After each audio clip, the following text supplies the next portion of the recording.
Senator Marco Rubio of Florida thinks it may be a bad precedent. He joins us tonight. Senator, thanks so much for coming on. Why all the lying about this, and what do you think is actually going on?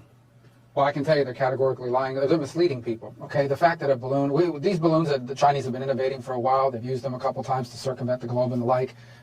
People took, there were pictures posted on Twitter about it, but they have never, ever crossed the entire continental United States, flying over places like where Strategic Command is based.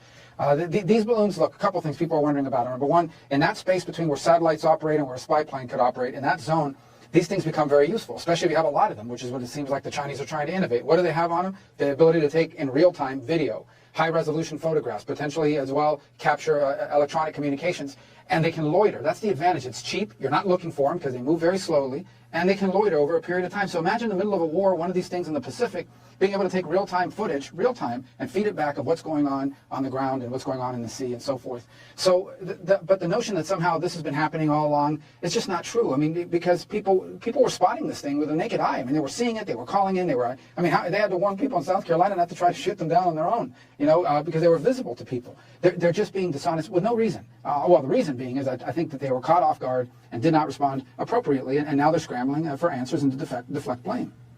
I mean, the Pentagon shouldn't be lying to us, right? I mean, a lot of Americans, I put myself in this category, always admired the U.S. military. But if they become a political instrument for an administration, and they seem like they are, some of their leaders are, I mean, that seems like a disfigurement of the military, and it's very discouraging to watch.